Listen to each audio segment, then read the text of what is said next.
Bienvenue à tous, merci. Merci de votre soutien par rapport à ces 2 ans de Télé 50.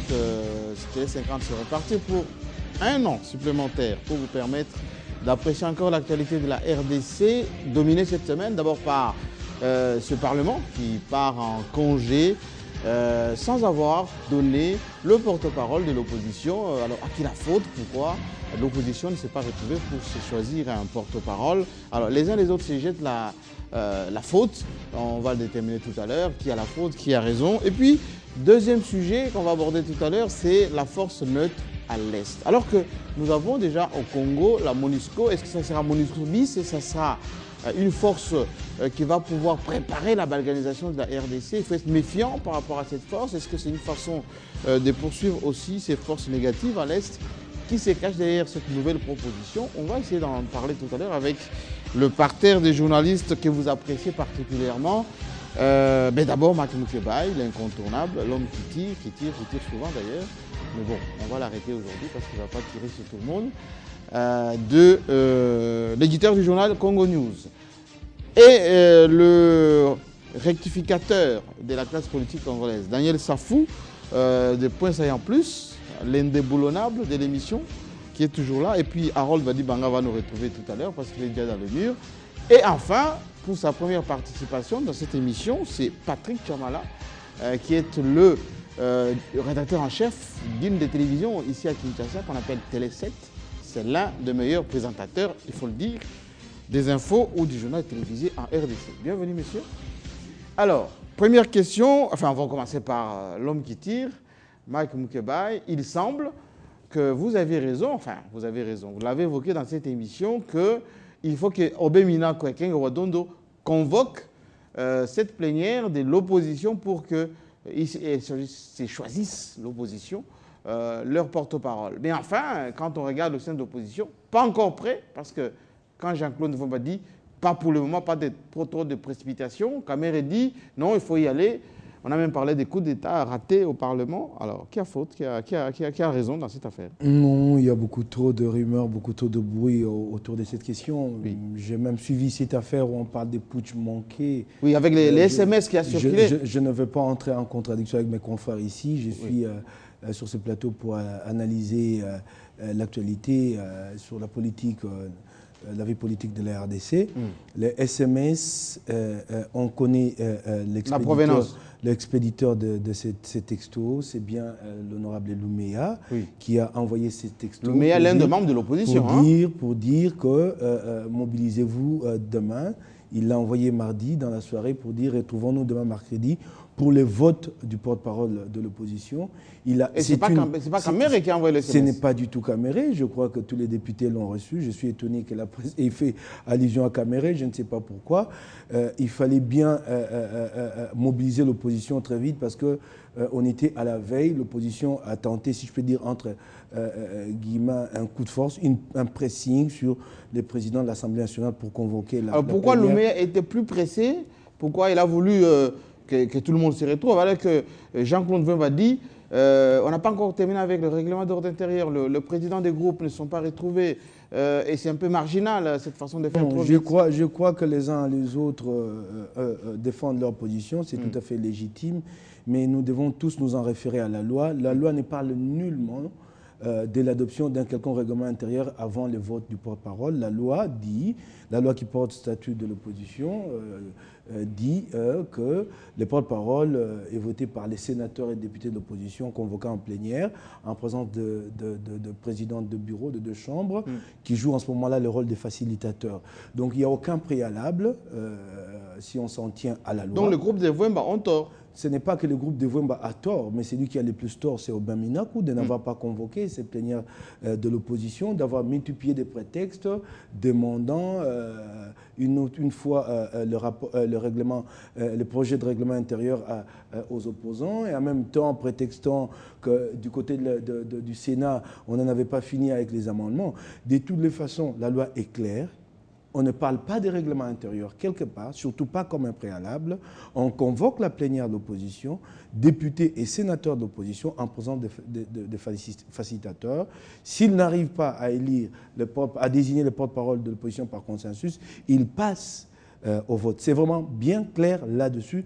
Et ça, pendant toute la durée de cette session extraordinaire, Aubin Minakou ne l'a pas fait. Et encore que la question de la désignation du porte-parole de l'opposition n'est pas une question parlementaire. Et ce n'est pas une matière parlementaire. Non, elle ne concerne que les opposants. Ce n'est pas une matière parlementaire. En quoi alors ça signifie est responsable, non, la loi prévoit, la loi dit qu'il est facilitateur. Pourquoi j'ai dit que ce n'est pas une matière parlementaire? C'est qu'en principe, on peut convoquer cette plénière même en dehors d'une session, même pendant les vacances. Ce n'est pas une matière parlementaire. Alors, je vais terminer par là. Sur la question du règlement intérieur, mais Aubin Minakou le sait que quand on parle d'un projet, ça signifie qu'il s'agit d'un texte à amener dans une plénière et à débattre. S'il lui a déjà été transmis un projet, quelqu'un, parce qu'il a reçu un projet des députés de l'opposition, il a demandé et il a reçu, et des correspondances existent qui l'attestent. Il a reçu un projet.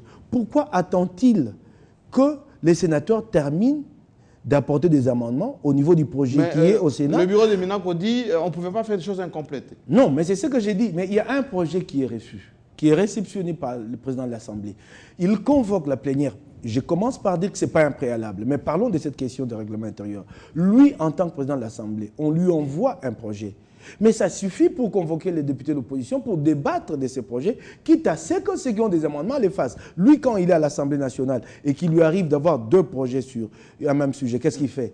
On prend un projet, le meilleur qui passe, le plus pertinent, et on discute en plénière. Ceux qui ont des amendements à faire les apportent. Est-ce qu'il demande aux gens de rester d'abord chez eux, d'apprêter des amendements? Il aurait dû. C'est que la loi, ça c'est une obligation constitutionnelle et légale. C'est d'abord au niveau de la Constitution et ensuite au niveau de la loi portant statut de l'opposition. Ce qui lui est demandé, c'est de convoquer la plénière de l'opposition et ça, il ne l'a pas fait. Merci bien. Alors, conjointement avec le président du Sénat. Alors, Daniel Safou, finalement, la loi dit qu'il faut que le porte-parole soit installé 2 mois après la mise en place du gouvernement.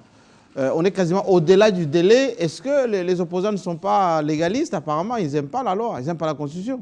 Monsieur Jean-Marie, je l'ai dit dans cette émission, en fait, j'ai eu des sons de cloche. L'antérieur, je disais tantôt, la classe politique congolaise a du mal à s'organiser, à s'entendre. Oui. Et cette même classe politique aime bien les coups bas. C'est ça, la classe politique congolaise... L'affaire des SMS. Oui. Non, l'affaire des SMS, je crois que le confrère s'est trompé. Les confrères... C'est pas le mail qui a envoyé? Non, non, c'est pas Caméré, c'est le mail. J'ai l'information. Oui. C'est-à-dire les confrères s'est trompé. Et vous savez, nous, journalistes, il faut toujours vérifier certaines informations. Qui a envoyé les SMS? Il faut qu'on parte d'abord du passé, n'est-ce pas, de cette affaire de porte-parole de l'opposition. Oui. Les passés nous montrent que la classe politique n'a pas su s'organiser pour sortir un porte-parole. On a dit à l'époque que c'était la faute de Jean-Pierre Bemba qui téléguidait tout depuis la haine. Pas la faute, la mauvaise foi. La haine même viscérale à l'endroit du peuple congolais, de la classe politique. Non, de l'opposition, peut-être que ça va voir avec le peuple congolais. J'ai dit dans les chefs de Jean-Pierre Bemba. Oui. Ça, c'est l'échec de Kiakwama, l'échec de François Mwamba, l'échec de Ingele Ifoto, l'échec de Jean Convoemba encore. Ils n'ont pas pu s'entendre pour avoir un porte-parole. Non, mais le MLC était majoritaire, forcément que le porte-parole. J'en arrive. Aujourd'hui, le MLC n'est pas majoritaire. Elle était. Je commence à douter qu'on ait un porte-parole de l'opposition. Pourquoi? Regardez, la solution serait maintenant quoi? Moi, je crois que l'ami a bien brossé ici la chose. La solution, c'est les dangers qui guettent les chefs de l'État. Les chefs de l'État, aujourd'hui, il a un problème sérieux, n'est-ce pas, vis-à-vis de l'Est et du pays qu'on sort.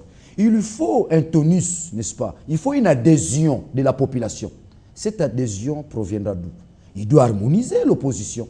Ce n'est pas de son rôle, l'opposition doit s'organiser. Mais du moment où il y a une idiotie qui se fait sentir dans les chefs de l'opposition, en tant que garant de la nation, en tant que les pères de la nation, nous tous nous regardons le chef de l'État. Mais qu'est-ce qu'il doit faire avec l'opposition? Voilà ce que les chefs de l'État doivent faire. Les chefs de l'État doivent demander à Aubin Minakou de prendre les choses, non pas de façon négative, mais de façon positive. C'est-à-dire? J'ai rejoint d'ailleurs votre terme chéri, positiver toujours les choses. Si aujourd'hui nous n'avons pas un porte-parole de l'opposition, je crains qu'on puisse en avoir. Ça va affaiblir les pouvoirs. Ça va affaiblir les pouvoirs comment? Parce qu'à chaque fois que le pouvoir aura à lancer un mot d'ordre qui pourra susciter l'adhésion de la population, l'opposition ne va pas l'accompagner. Nous sommes en train de traverser une période... Mais comment l'opposition va l'accompagner? Parce qu'elle est là pour contester. Non, pas forcément. Ici, je parle d'une opposition constructive. Nous sommes en guerre. Nous sommes attaqués par les Rwandais. Nous avons des problèmes au niveau des localités, des Rutshuru et consorts. Mais il n'y a plus opposition. Nous tous devons regarder dans une seule direction. Si nous devons regarder dans une seule direction, qui est la tête de ces directions? C'est le chef de l'État. Le chef de l'État, pour son bien, je dis bien pour son bien, il doit stimuler, parce qu'au fait, il a la totalité du pouvoir aujourd'hui, qu'on se le dise. L'effectivité du pouvoir. Il a l'effectivité du pouvoir. Parce qu'il a l'effectivité du pouvoir, qu'il donne une injonction à Aubin Minaku de cesser de rififi. Mais ce n'est pas la démocratie. Non, c'est la démocratie, c'est-à-dire quoi? Qui est Aubin Minaku? C'est la souche, n'est-ce pas, de Joseph Kabila. C'est l'émanation de Joseph Kabila. C'est l'émanation même du pouvoir. Mais il n'a pas géré les intérêts de l'opposition. Non, il n'a pas géré les intérêts de l'opposition, mais Aubin Minaku aujourd'hui, il est le président du Parlement. Il n'est pas le président du PPRD comme fit le cas avec Bochab. Il n'est pas le président, n'est-ce pas, des Bandundu. Oui. Il est le président, n'est-ce pas, des représentants du Congo. D'où les problèmes qui se posent au sein de la société congolaise, c'est-à-dire celui de dégager un porte-parole, faciliter certaines choses. Les porte-paroles ont mission, n'est-ce pas, de conquérir même notre diplomatie à certains degrés, de prendre certains contacts utiles pour le bien du pays. Aujourd'hui, nous avons le problème de la guerre. Il y a eu Addis Abeba. Est-ce que le Parlement est d'accord pour les résolutions? Mais les porte-paroles pourraient jouer encore un rôle davantage, celui d'accompagner certaines résolutions qui émanent, n'est-ce pas, du pouvoir. Il faut que la parole tourne. Merci. Patrick Chamala, vous venez d'arriver, enfin, dans ce club, bienvenue. Première question, là, le Mike dit, encore la faute à Minaku, hein, enfin, il avait déjà dit des autres fois, Daniel Safou l'embraye un peu sur ce plan-là, mais finalement, si l'opposition ne s'organise pas, ce n'est pas à Aubin Minaku, président de l'Assemblée, d'imposer cette cohésion, ces consensus pour trouver un porte-parole. Merci. Déjà, ce n'est pas au chef de l'État, comme le dit Daniel tout à l'heure, d'intimer l'ordre à Aubin Minaku pour organiser des questions autour du Parlement. La séparation du pouvoir, c'est quelque chose de consacré. Je crois que, bon, malgré nous, nous devrions quand même apprendre à observer tout cela. Il y a un pouvoir exécutif, il y a un pouvoir législatif. La question du porte-parole, ce sont les élus de l'opposition qui se désignent leur porte-parole.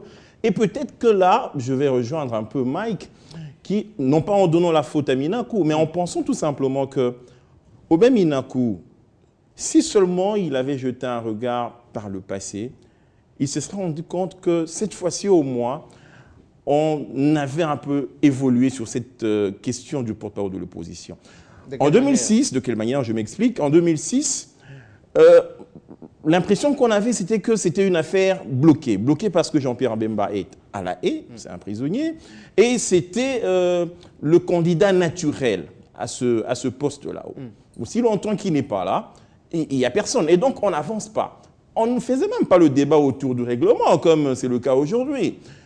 On parlait de qui? Et c'est Jean-Pierre Bemba, naturellement. Il est où? Il est à la haie. On attend le jour où il sera libre. Encore qu'il y avait des promesses entre griffes du côté de la CPI autour d'une libération provisoire. Il y aurait des pays qui étaient consultés dans ce sens-là, ainsi de suite. Mais cette fois-ci, à mon sens, les choses ont quand même un peu évolué, même s'il faut toujours fustiger. Mais les caméristes disent, Patrick Chamala, oui. Tshisekedi, comme il n'est pas partant, enfin, il n'est pas dans les institutions, il est out. Donc, naturellement, c'est Kamere qui hérite ces postes, on va dire, de porte-parole, parce que c'est lui qui vient juste après Tshisekedi en ordre d'importance. Joseph Kabila, Tshisekedi, Kamere. Donc, quand Tshisekedi sort, c'est Kamere qui arrive. Mais les Jean-Claude Vema et les autres disent non, il faut qu'il y ait un consensus d'abord, qu'il y ait les règlements d'ordre, il faut. Alors, Mike dit, pas besoin de ça, il faut qu'il y ait une convocation plus rapide de tout le monde. Est-ce qu'il faut outrepasser les consensus pour que Minaku convoque cette plénière? Non, je pense tout simplement qu'ici ne devait pas primer